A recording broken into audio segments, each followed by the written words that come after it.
Okej, a więc to jest godzina materiału, zapostowane przez Wired, tak to się nazywa, Wired, takie ten. I to jest historia World of Warcraft od początku do końca. Nie dość, że lore, to jeszcze opcje. Znaczy nie wiem co to jest, ale to jest 50-minutowy materiał, więc mam nadzieję, że się spodoba. Będziemy razem oglądać i ja jeszcze sobie to, coś tam oczywiście pokomentuję. Jak będziecie słabo słyszeć, to mi mówcie, to zaraz ogarniemy głośniej. Hi, my name is Ian Hazikostas. I'm the game director. A zobaczmy, czy są jakieś napisy. Ale są na przykład po polsku napisy? Angielski... A, czekajcie, to tutaj... Napisy... Wygenerowane automatycznie. A to nie, to takie nie, bo to będzie...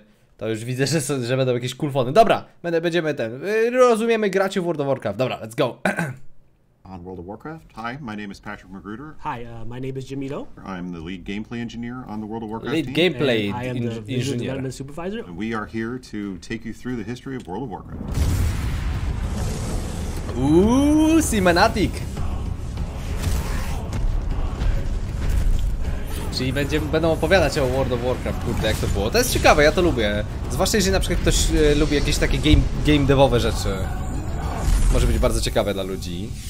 Słuchaj, Moniczka. In the summer of 2008. I've been at Blizzard for just shy of 10 years now. I've Czyli been playing World of Warcraft since day one back in November 2004. World of Warcraft presents players with a vast world to explore, to adventure in, to meet friends, potentially to make enemies. It's a place where players can play out their fantasies of being a hero and do so alongside millions of other players from around the world. It's set in the world of Azeroth, the home to the Warcraft franchise, going all the way back to the RTS games of the mid-90s. It places players in the shoes of one of the denizens of this world. It's a world of swords and sorcery, a world of high fantasy and adventure. You begin with unassuming beginnings, setting off to make your name in a world full of danger and great glory to be earned. As you explore, as you do things like humble deeds, helping farmers with beasts that are attacking their crops, początki były zawsze fajne, tak pomyślałem. That may have touched upon some of the major to lubiłem. World. You gain power, you gain renown. In many ways, it's a classical fantasy role-playing game in a world full of thousands of other people. So as players grow in stature, they would take on more powerful foes. By the end of that initial journey, players were heroes in this world. Players had toppled some of the great threats facing Azeroth, were looking for new adventures, both in terms of the confines of the story, but also just as human beings playing the game. They wanted to see what was next, what great foe awaited around the corner. Classic World of Warcraft was the base game. Before any expansions existed, this was just World of Warcraft as a standalone product that came out in North America in November 2004. It came to Europe some months later in the spring of 2005. No, w 2005 to była osobna premiera, tak swoją drogą.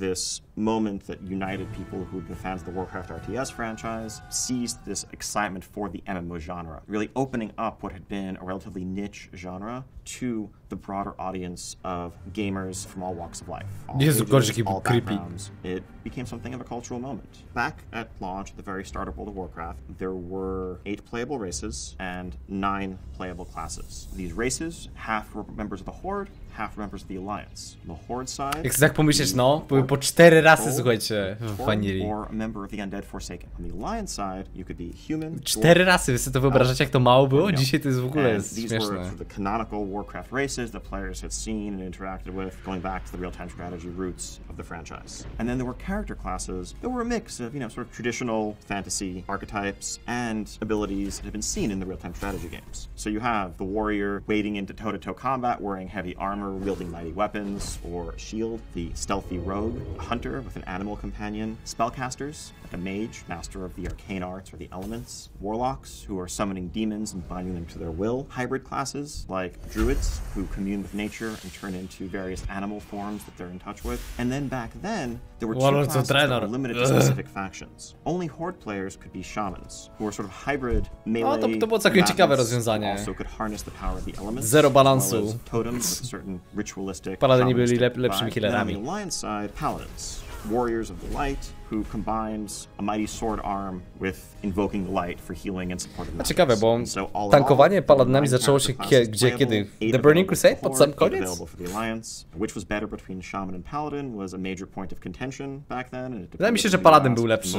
Takie mam wrażenie. Chociaż Bloodlust One of the pillars for World of Warcraft was having a largest broad appeal. A lot of games were pretty realistic in terms of the aesthetics. A lot of MMOs were based off of token fantasy, realistic medieval kind of setting, and we knew we wanted to develop a style that was different than what was being done. We looked at Warcraft, which is the roots of what World of Warcraft is, and they had established a style that was very colorful. It pushed a lot of exaggerated shapes, created heroic characters, epic environments to craft adventures. Warcraft ma całkiem ciekawy so we knew, ten like, art style cały taki. Warcraft, we would take that and use that for the aesthetics of World of Warcraft, making something that was very memorable for the players. From the first moment when it came out, back in 2004, there were indications that it was going to be a somewhat different game than the ones that had come before. There were countless people lining up around the world on release night to get their hands on the very first boxes. Blizzard actually found themselves quickly unable to meet the demand just from a server perspective, just in terms of the sheer load. No, ponoć było tak dużo osób, że masakra. What if more people come to play this game than any other past MMO, games such as EverQuest and competitors at the time? Even those expectations and projections weren't enough to meet the initial demand. O Boże, jak WoW wyglądał kiedyś. To była chyba beta 2003. 100% what server are you on was everything. If you were on Mal'Ganis, you could only interact with people who were on Mal'Ganis. And we realized very quickly that while Mal'Ganis itself is overloaded, that's okay. We're going to get that capacity up, and then people are going to want to do more. So we wanted to figure out how can we enable players to play, because World of Warcraft is about playing the game with your friends. It's about doing things together in a shared world, and how could we get that experience moving forward? A lot of those first months were spent really just trying to keep up with demand, just trying to stabilize the service, to get to a point where players could just come home from work, log in, Przez miesiące nie ma gry w ogóle, nie może się zalogować. I was just a player back then. I bought the game the very first day it came out. I want to say it was Thanksgiving weekend coming up. I remember coming home excitedly, logging in that first night, playing, and then could not wait to get back to the game the next day. W sumie to ciekawe, bo i on był właśnie graczem, nie? Od samego początku. And was one of 5 servers that were going to remain offline for the next 2 days. They were so hopelessly overpopulated, they couldn't run with any sort of stability. So I had a little enforced initial break from the game. Once they got up and running again, we all jumped back in and picked up where we'd left off. In many ways, that was the story. It was a testament to how magical that experience was back then, despite pretty frequent downtimes, long periods of lag, instability, poor responsiveness. Not because of any technical shortcoming of the game, but because of the unprecedented player demand and the load that was hitting the servers. Everyone realized they were part of something magical that we had never seen before in a game. We definitely got bonus points as a game just for those unique social elements, whereas now the ability to interact with others in your gaming experiences is taken for granted. Almost every console, PC, mobile game you pick up and play is going to have some of those interactive social No, to prawda, dosyć sporo się zmieniło od tamtych czasów. Over the years is add new ways, new modes of engaging, new places to Dzisiaj to się stało standardem, nie? To, że grasz z ludźmi, masz jakieś tam socjalne rzeczy. To kiedyś było takie wow, granie w Tibie to było takie widzisz gościa, swojego kolegę z osiedla, kurde, biega z tobą. 4 players, 20 friends, or making new ones to go take on a powerful dragon, explore dungeons, or test your skills against other players. It's a game that's really been able to build itself from the ground up as a fundamentally social game. At the same time, it's a game for everybody. It's a game that from its earliest days was one that could be played alone. If you were looking for just meditative, peaceful... No, w sumie ja grałem sam w WoWa. Pamiętam, przez bardzo długi czas grałem sam w WoWa. Explore tranquil elven forest, do good deeds there. That was the game that it could be for you 13 years ago. That's the game that it still can be for you today. In many ways, that really is the story of classic World of Warcraft before any of the expansion. The first year was one of stability, then the next year was content updates that were more traditional in the sense pierwszy rok oni próbowali w ogóle ustabilizować grę, a drugi rok to już był content. A nie wiem, czy on był topowym graczem EverQuesta. Wydaje mi się, że pewnie tak. Patrząc jakim był graczem WoWa. That really just set the stage for the expansions to come. The Burning Crusade, pamiętam jak to wychodziło. Mam historię, jest taki odcinek u mnie na kanale, historia w pudełkach.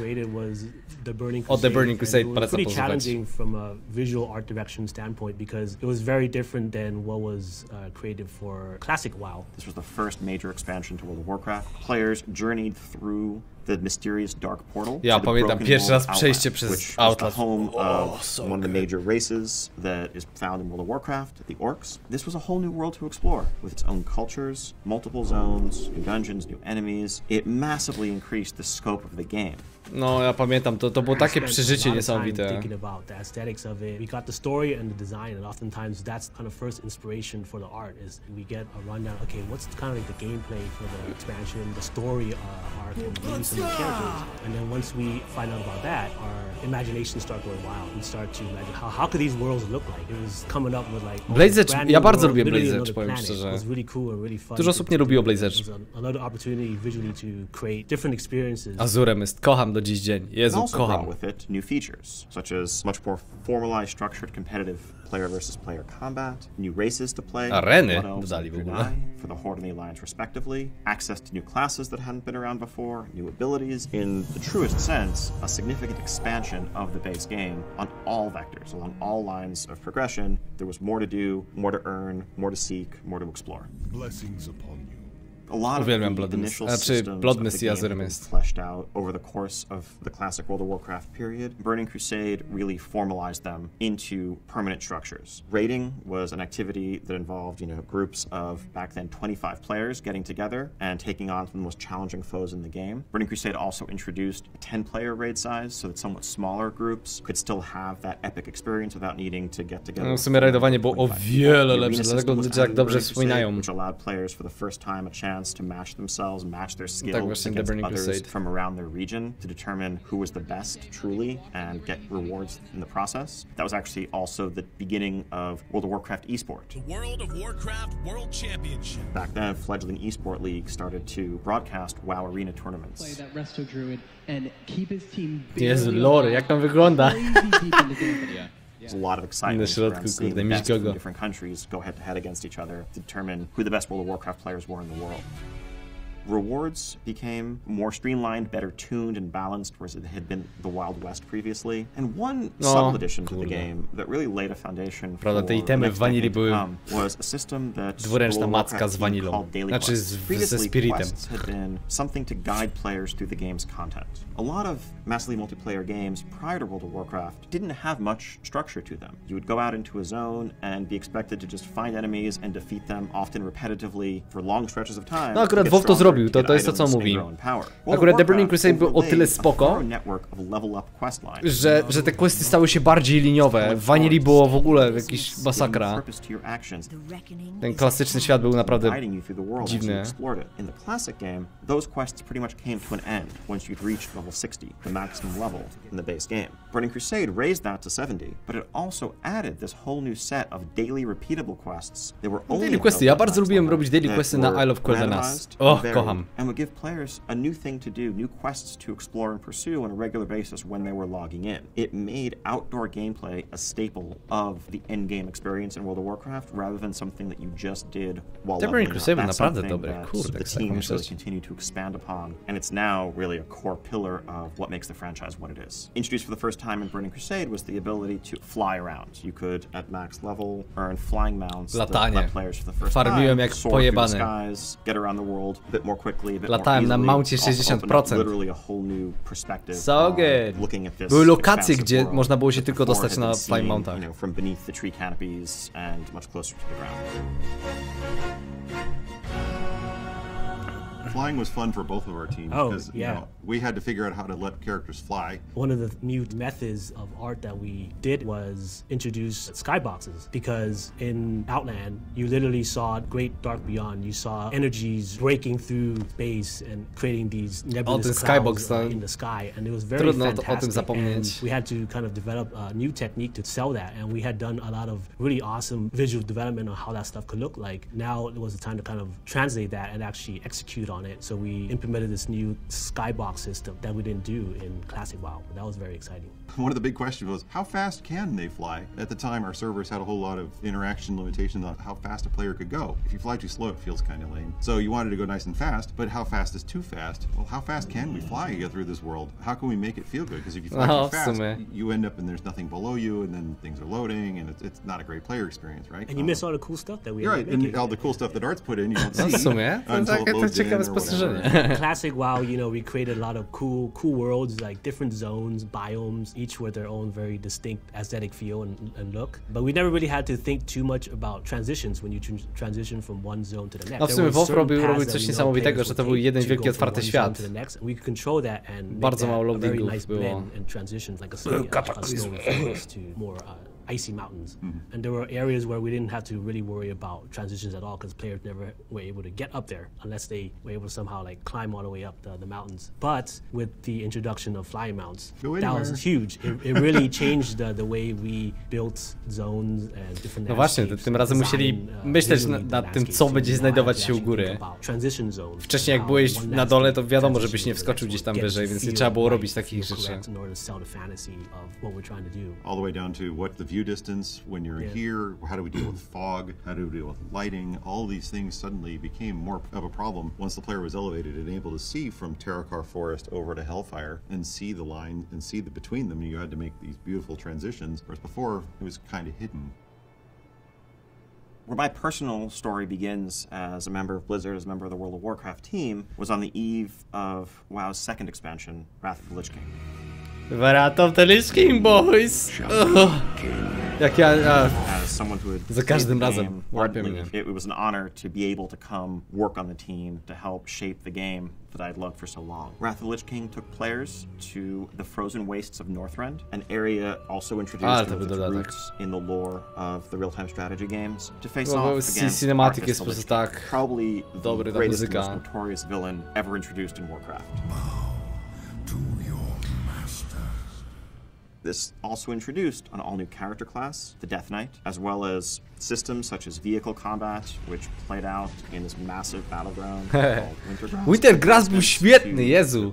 Ach, mi się przypominał mój 1 FPS, jak tam byłem. 10 FPS, kurde. Powerful single-player moments where you could see the world around you transform. There was new technology that the team had invested in around this time called phasing that let players' actions, in effect, influence the world around them. So whereas before there was always a pretty heavy element of suspension of disbelief, where you would rescue a prisoner from the villain's lair and have the prisoner thank you, but then because of the conceits of the massively multiplayer world, a couple of minutes later the prisoner would be back in their cage for someone else to rescue because it was just a shared world. Whereas now for the first time, no w sumie ja zapomniałem w ogóle, że oni fazowanie dodali. Oni fazowanie dodali przecież w tym. W WoWku, rzeczywiście. Used to great effect in storytelling in elements such as the Death Knight starting experience and elsewhere throughout Wrath of the Lich King. So a live game with such a rapid iteration cycle is the ability to come in, do something at my desk, put something into the game, and then literally see players reacting to that thing 10 days later in our public test environments or back then our beta servers. No, that's an incredibly rare privilege. I didn't realize at the time as someone that was sort of new to the industry, new to the environment, just how rare a privilege that was to have such a tight creative, iterative loop and rapid feedback. Over the course of Wrath of the Lich King, we continued to expand upon features and tried to create new ways for players to play the game with each other. And one of the biggest changes ever introduced to World of Warcraft was the Dungeon Finder feature that was added in patch 3.3. It was a matchmaking service. It was something that's probably pretty routinely found in games today. It allowed you to quickly find other players interested in doing the same content that you were looking to do. Rather than standing around town looking to manually form a party of adventurers to go into a dungeon, you could just say, I'm a damage dealer looking to do a dungeon, enter yourself into the system, and the game would find you. Dungeon Finder. Niektórzy twierdzą, że to jest to, co zabiło grę. And put you right into the action. We have, various character classes in World of Warcraft that occupy different roles. We have tanks, whose job it is to sort of stand up in the front and absorb the brunt of the enemy's attack. Healers, who keep the tanks and the rest of the group alive. And then damage dealers, who are the ones who dish out most of the damage to defeat the enemies that are confronting the players. A balanced group requires 1 tank, 1 healer, 3 damage dealers. And putting that group together could often take manually upwards of 30-40 minutes. You'd be standing around saying, all right, there's 4 of us ready to go. Akurat w Rabatowym Kingu to już te instancje się włoiło. Że na początku było trochę trudno, ale później to już było easy. What the Dungeon Finder was and what its promise was automating this process. It massively decreased the barriers to entry for this content, led to no, to prawda. Czekanie na kolejki, Jezu. Dungeon gameplay that is some Pamiętam, zawsze na low levelu robiło się tylko Dead Mindsy i Rage Firecasm, a później długo nic praktycznie. Sunken Temple, anybody? and Nikt it tego nie robi remains przecież. a linchpin of the game. No, trzeba było tyle czasu spędzić, masakra. Was added, World of Warcraft was integrated into Blizzard's Battle.net platform, which is its cross-game communications platform, allowing players for the first time to chat with their friends who were playing at the time StarCraft 2, Wings of Liberty was just about to come out. That would later expand to include Diablo 3, Overwatch, etc. So today, players through Battle.net can chat with their friends on other servers, and that functionality is only continuing to expand as people play games throughout the Blizzard ecosystem. Another feature that we added in Wrath of the Lich King is the dual spec system or dual talent. Jezu, That pamiętam, one was no born tak. of, many folks realizing, hey, you know, this Dual is kind of a spec pain point, dopiero w especially tym the hybrid został dodany classes, w when you talk Wrath of about the Lich paladins King. and your druids, and other classes as well, who can Holy play shit, different czajcie? roles Trzeba było to if you wanna kupić go i to a dungeon, mogliście you mieć wanna have a dwa good speki group, tylko and have a aktywne. good group need to have that balance of the one tank, one healer, 3 damage dealers. So a player would go, hey, I'm playing a druid. I'm currently a Dzisiaj się o tym w ogóle druid, nawet nie but myśli, we need nie? a tank. I'm gonna go switch. Hold on everybody, I'll be back in 15 to 20 minutes. That really wasn't fun because you had to go back to town and spend a lot of No, money. respekowanie się And to suddenly było all your spells are masakra. different, so you have to change your action bars all over the place. My solution for action bars was I had screenshots on my desktop of this is what I look like as holy, this is what I look like as prod, and this is what I look like as ret. I was playing a paladin at the time. I'm just hitting the 1, 2, 3, 4 key. It's all, you know, wired in my head at this point for playing. I don't remember what that spell is. I just know that 2 does what I want it to do, and then I'm like, No. we can do better than that. So we eventually envisioned dual spec. It started as how do I save action bars, and it turned into what it is now. Kataklizm ja bardzo lubiłem na początek. No, trzeba było płacić NPC-owi za to. Cataclysm was the most ambitious expansion Blizzard had ever made up until that point. Cataclysm set out with a Początek massive Kataklizmu był naprawdę mega undertaking dobry. of actually breaking the world. So it told the story of this great dragon Deathwing who burst forth from within the earth and unleashed chaos and catastrophe. Czujecie, że świat z Kataklizmu trwa teraz dłużej niż ten świat, który był od wanili do Kata? Masakra. In 2004, and in fact in many cases back in 2003 during the pre-production development of the game, to embrace some more of the modern conventions and the technology and the way that the team had come to build content by 2010. As Cataclysm raised the level cap, as it introduced some new features, new professions. Te 5 leveli się długo robiło, tak pamiętam przecież. Going przecież. back and remaking everything that had come before. So the entire level 1 through 60 experience and all of those zones were fundamentally transformed both visually, art-wise, but also in terms of the stories. Tolbarad, o Jezu, pamiętam dużo questów tam też robiłem. Characters occupying those spaces. It was a truly radical transformation. Biedne Thousand Needles. Mi się bardziej podobało bez wody. Dzisiaj ja w ogóle omijam Thousand Needles, zauważyłem. Chyba wszyscy omijają Thousand Needles. Nigdy tam nie byłem, tam na takiej tej wieży w Twilight Highlands, tej goblińskiej.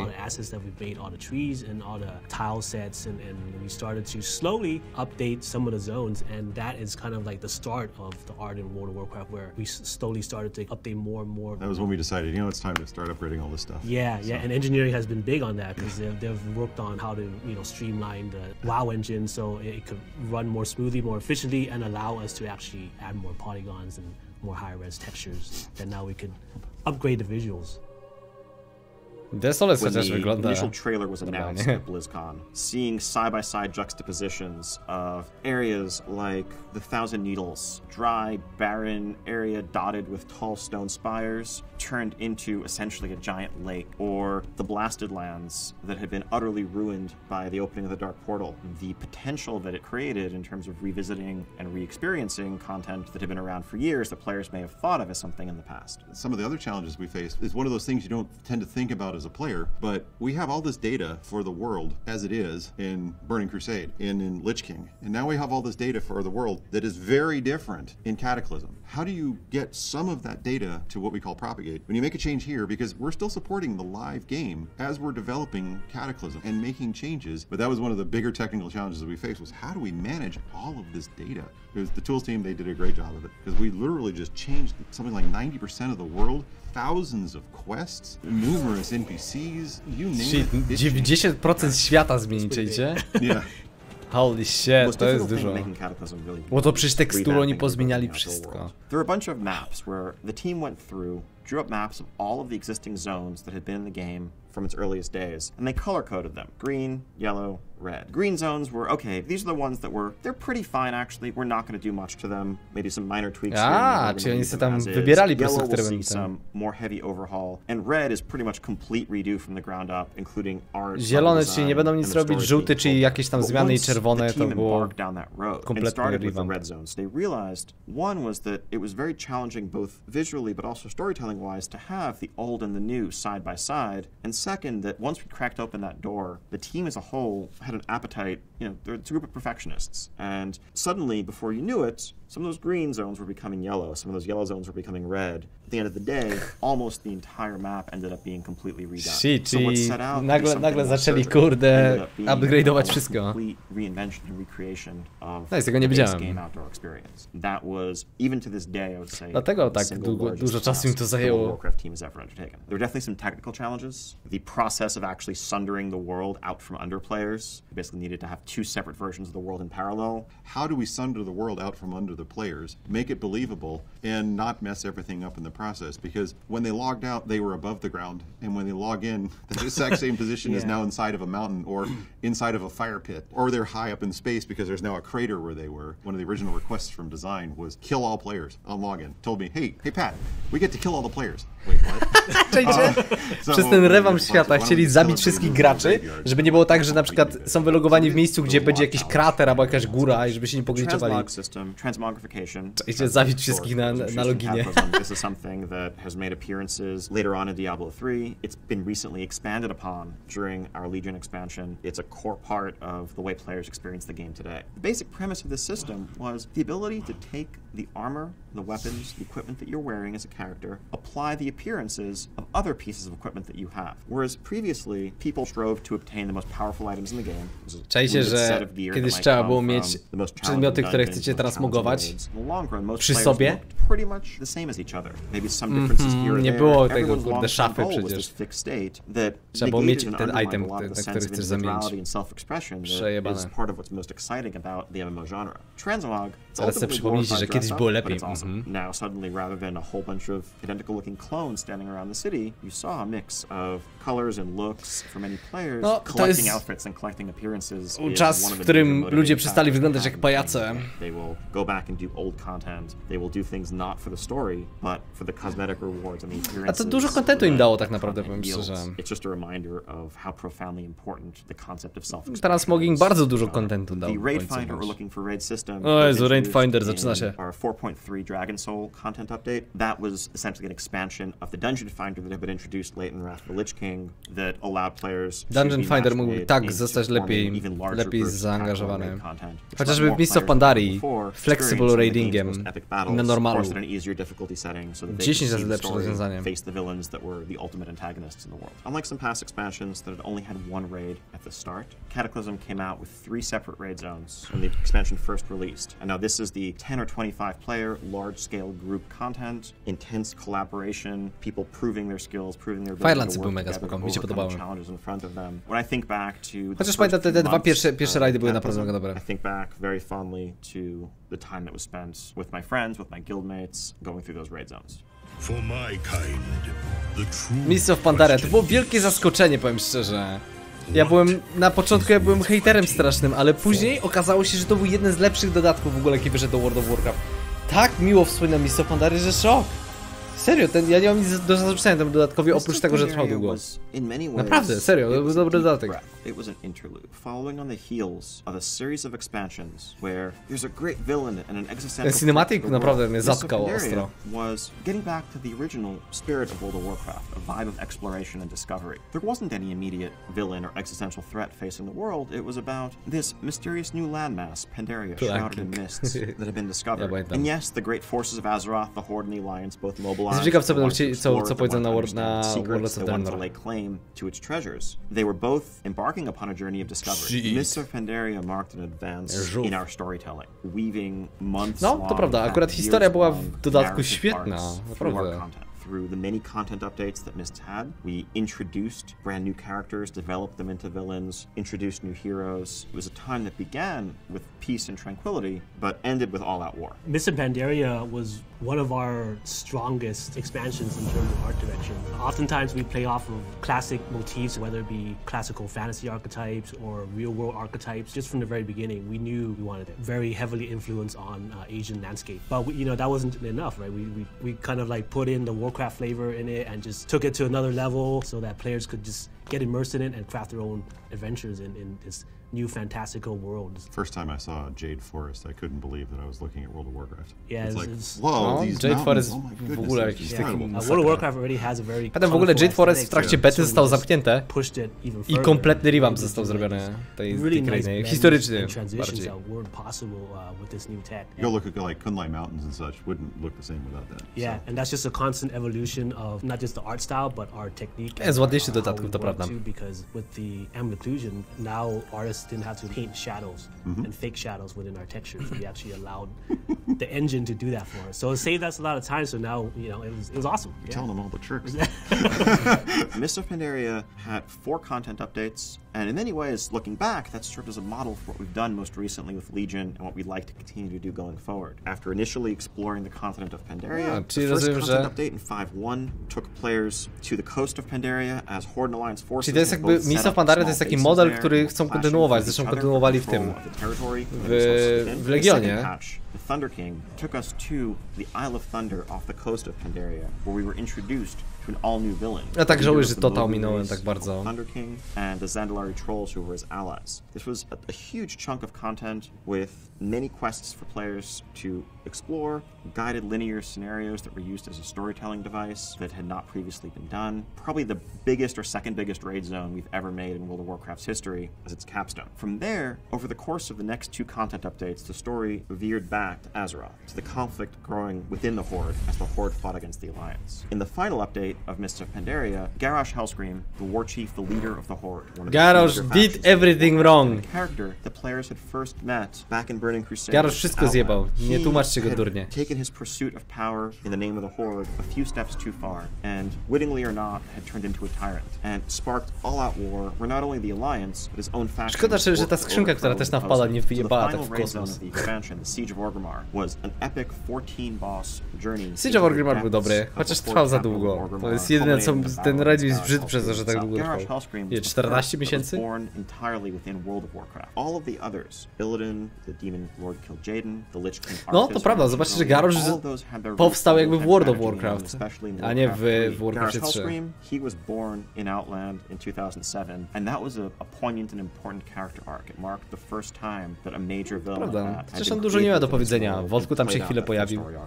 When we build a new expansion in World of Warcraft, first and foremost, we're creating a world. The player's the star of the story, but the co-star is the world. It's not about any specific character, any hero, any villain. It's about the setting. It's about the mood, the atmosphere, the environment. What comes with that, of course, are new types of races, new allies, new cultures, and so there's definitely a lot of Asian inspiration behind. Zacząłem nagrywać pierwsze te odcinki z bety. Polska beta. The wise Jinyu, and of course the sagacious but occasionally boisterous Pandaren. One of the strengths, one of the unique things about the expansion was that it didn't have a villain. That actually makes it harder to convey to players in some ways, to introduce from the outset. It's much easier, more approachable to wrap your head around, well, there's the bad guy who's on the box. The purpose of this expansion is to go kill him or her. It's more challenging when it's just go to this place, making sure the players didn't feel purposeless without the clear objective. W sumie to prawda, że nie było takiego wielkiego złego, nie? Secondly, in Mists of Pandaria, we added an all-new gameplay type that we called scenarios. Dawajcie na Warlords of Draenor, ja już nie mogę się doczekać, żeby posłuchać. Scenarios were meant to be a bit more bite-sized and organized for 3 players.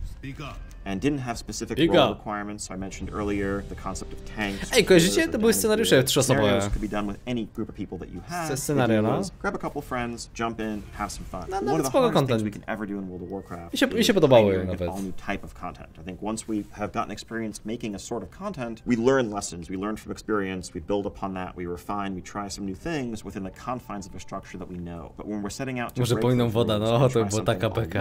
There's just a lot of challenges and it took a lot of iteration exploration, and really a process in many ways that continues to this day, that began back then to nail the right gameplay for this scenario game. Lizard, have you fought these things before? There were a number of people who were turned off by the theme, by the motif of the No, expansion. jakby strasznie dużo ludzi jakby było odrzucone przez tego.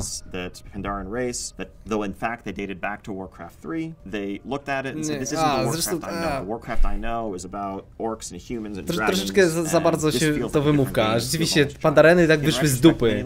A gadanie, że o Warcraftie 3 były, to jedna postać do chuja pana.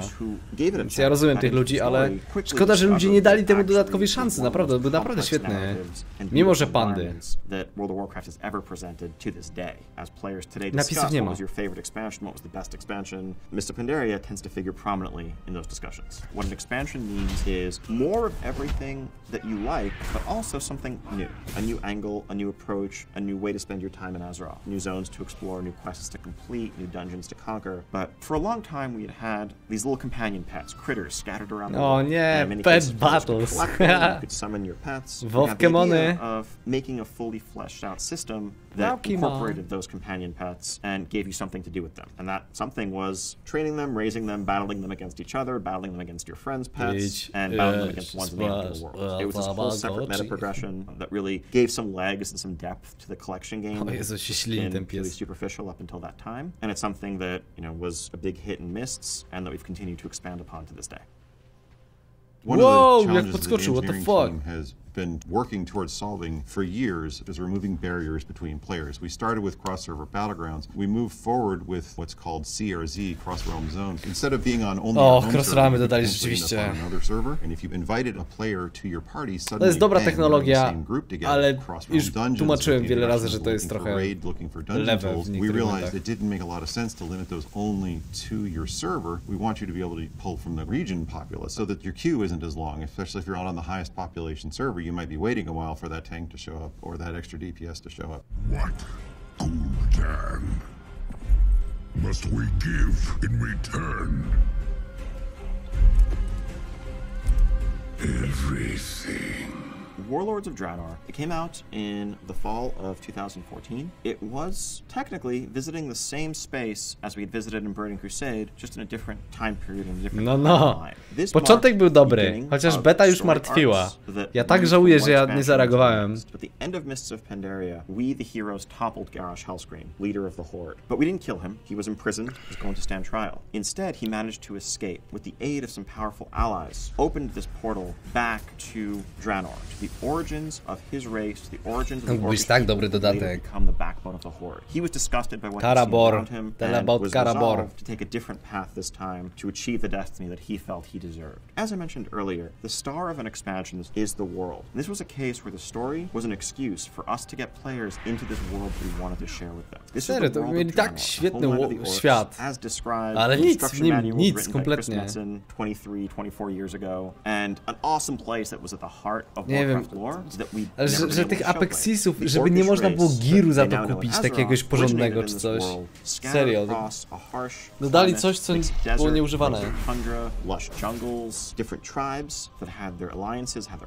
Naprawdę ładny świat.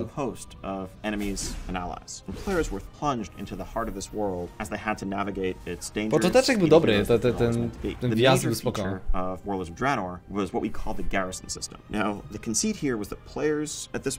Are not just regular heroes. They're actually Gary, co? They've risen in stature in the world of Azeroth. Oh my god, widzieliście tam Hitlera. They're actually in a position to set up a fort, set up a defensive emplacement, and command others. Lead a literal army in pursuit of their shared goals. One of the first things players did when they arrived in Draenor was claim a plot of land and begin to construct a few buildings and recruit. Szkoda, że wycofali się z tego, że Garrison można było umieszczać w jakiejkolwiek krainie.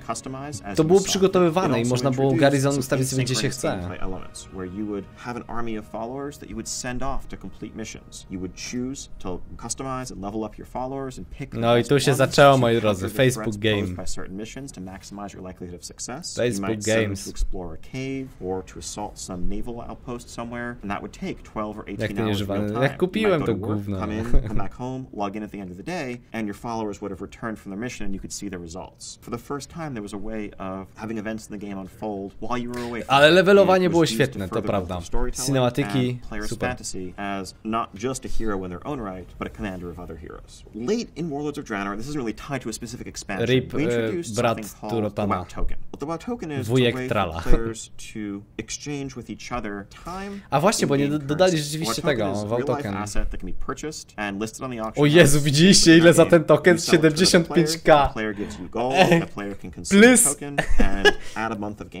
Plus 75k. The reason why this exists, the purpose that this serves is twofold. First off, with the popularity of World of Warcraft over the years, there was a lot of interest in in-game assets, in-game currency. There was real-world value to the time that players had invested in making the characters wealthier and more powerful in the game world. There was a literal illicit black markets selling in-game currency for real-life currency. The way a lot of the bad guys got this in-game currency was by hacking accounts, compromising accounts, and a bunch of activities that were really negative. Nielegalne abonamenty goldy pochodziły najczęściej z kradzieży i z haków, nie? There is this demand. There are players who want to buy gold. They want to buy in-game currency, but the only options available for them to do it were harming the game. So the WoW token effectively killed two birds with one stone. It gives players who want to spend money. Bardzo dużo WoW token dał. Jest naprawdę mega dobra rzecz. Jedna z lepszych rzeczy, jeżeli chodzi o World of Warcraft. Chociaż niektórzy twierdzą, że ekonomię zabiło. They can subsidize their game time by spending gold on WoW tokens. Jezu, and what is 75k. ordinarily a subscription-based game, they can effectively earn their right to play it for free. At least Jezu, jaki niezadowolony ten item.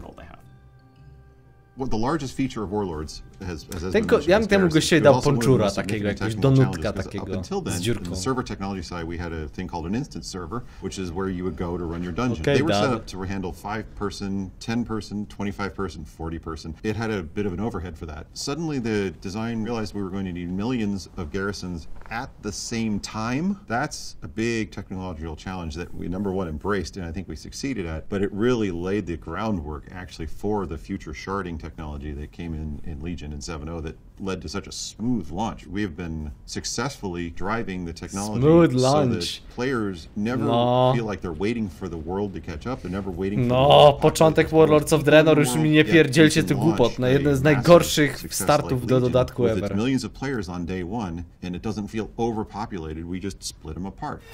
Yeah, you split them apart and they couldn't play for a fucking week. So you gave them 7 days free. Słuchajcie, na czacie For Azeroth, Legion najlepszy dodatek ever, naprawdę. To co oni zrobili tutaj w tym dodatku. Core enemies in the Warcraft franchise, the Burning Legion.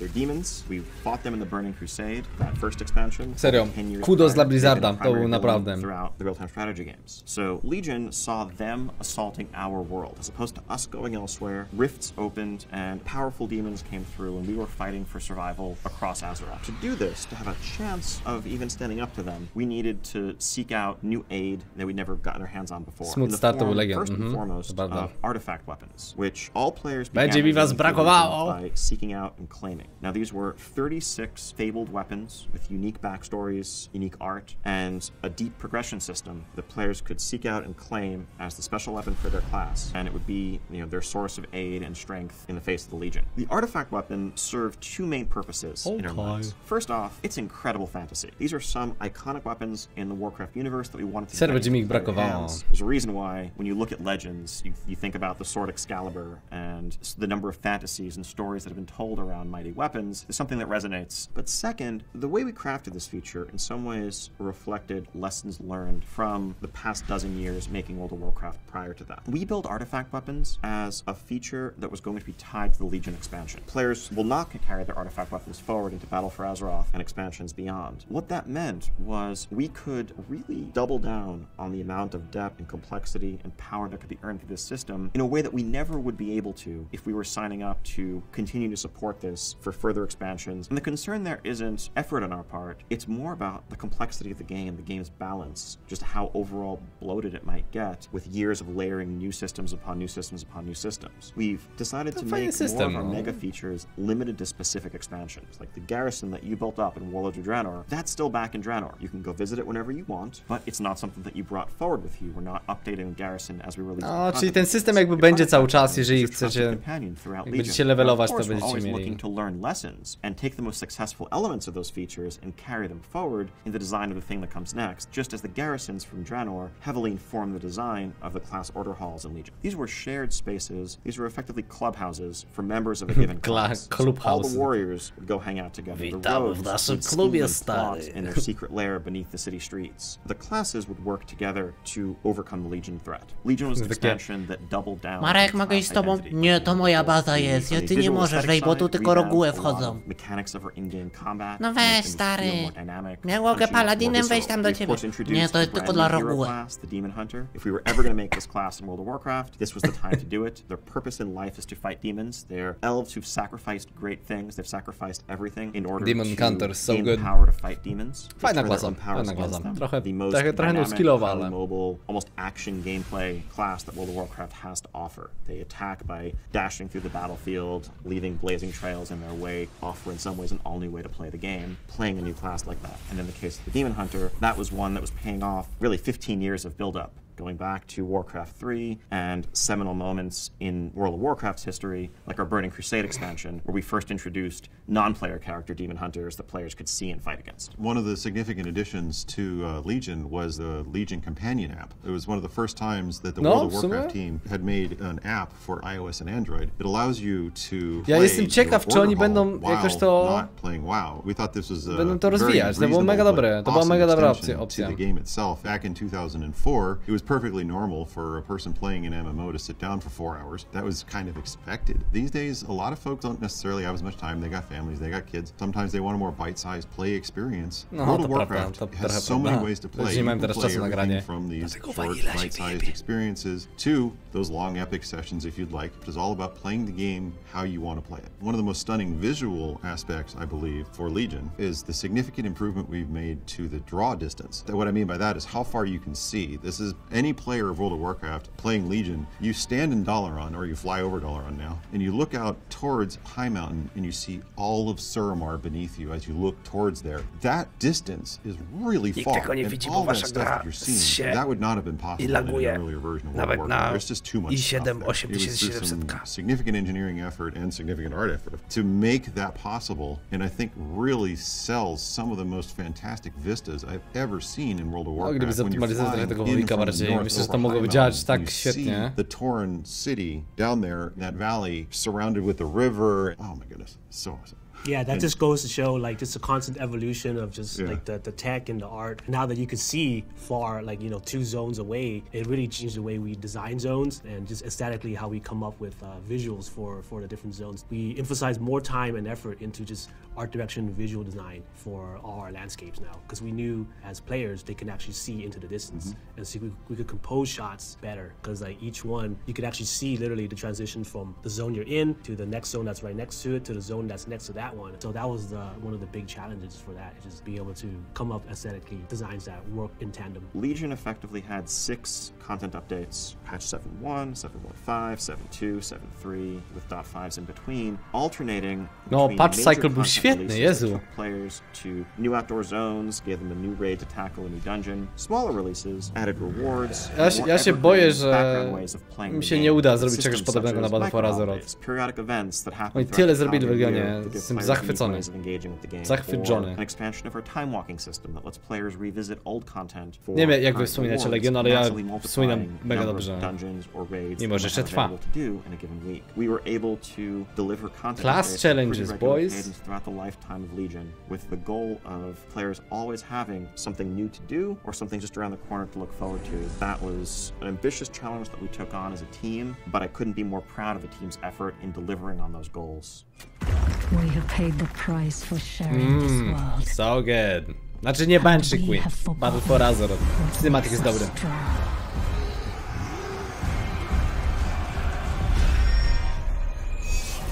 Battle for Azeroth is the upcoming next chapter in World of Warcraft. It's coming out this summer, and if Legion was an expansion in many ways about character classes, Battle for Azeroth is a return to the roots of the franchise. It's an expansion about factions. It's an expansion about Horde and Alliance, this binary Horde and Alliance faction, no old gods. Back to the RTS games in the 90s. Players are going to venture to Alliance versus Horde, by the way, of Kultiris and Zandalar in search of aid and new allies, as Azeroth is a Alliance versus Horde, boys. War. Horde and Alliance are at each other's throats. They're fighting for control of the planet on which they live, and they're at a stalemate. They've reached an impasse. Players who are at the forefront of this conflict, whoever can get the upper hand, will control the fate of Azeroth. At the same time, there are dark threats that aren't necessarily in the foreground right now that threaten to destroy the world that we're fighting over, even as we're fighting over it. And so as players venture to these new lands in search of allies, they're also going to begin to uncover mysterious threats and secrets that will need to be explored. Jestem ciekaw tego dodatku, Otherwise, no, mam takie trochę dziwne wrażenie. One of the things in the new expansion that we're working on is the Islands Expeditions. I think they're going to be a truly remarkable new experience for the World of Warcraft player. And no właśnie co do tego nie jestem przekonany.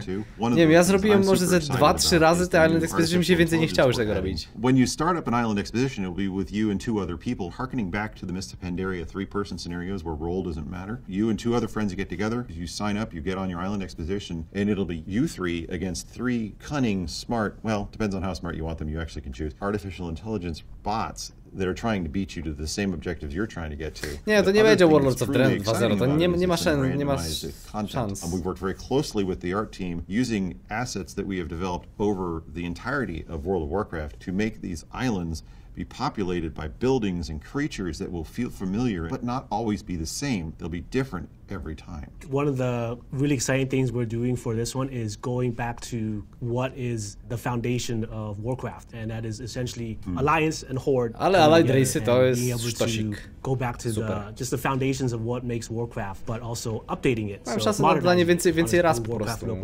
Nie robiąc jakiegoś wielkiego halo. Yeah, it's definitely about the Horde comes in and they're establishing a base, and the Alliance says, "No, you're not establishing that base. We're going to burn it down." Or the Horde says, "We're going to build a base here. Alliance, get the heck out." And we go back and forth like that. It's all about the war, and that's why it's called Warfront. It's going to be 20 players, and you and 19 other people get Alliance versus Horde, by the way, pamiętajcie. Zero old godów, no old gods. No, piękna ta historia tutaj była. Gra, która ma własną historię. The last 13.5-14 years of my life. First as a player, then more recently as a developer, and could not be more excited as a team. No patrzcie, to jest Garrison, który miał być kurde gdzie indziej. To create worlds to explore, new adventures to have. We have incredible stories left to tell. Each new expansion we add to the game, we're looking to expand the core. Trzymałem jeszcze plany na kolejne dodatki. Battle for Azeroth to nie jest ostatni dodatek, boys. Also add brand new ways of playing the game, new features, new types of gameplay, new challenges to undertake, and a fresh look at a game that seeks to reinvent itself every couple of years as we update the game. Ale się gra zmieni, jak tak patrzę na ten pierwszy cinematic. To już nie jest ta sama gra, moi drodzy, ale filmik jest jak najbardziej w porządeczku. Idę wejść na YouTube'a i daję łapeczkę w górę. Good video, bro. Good video Polandlikę. Proszę bardzo. No i to co, no super, mi się podobało. Nie wiem jak wam. Taka retrospekcja. Jeżeli ktoś na przykład nie zna World of Warcraft historii ani niczego takiego, no myślę, że jest naprawdę mega spoko materialik taki, żeby sobie żeby uruchom ponownie. No.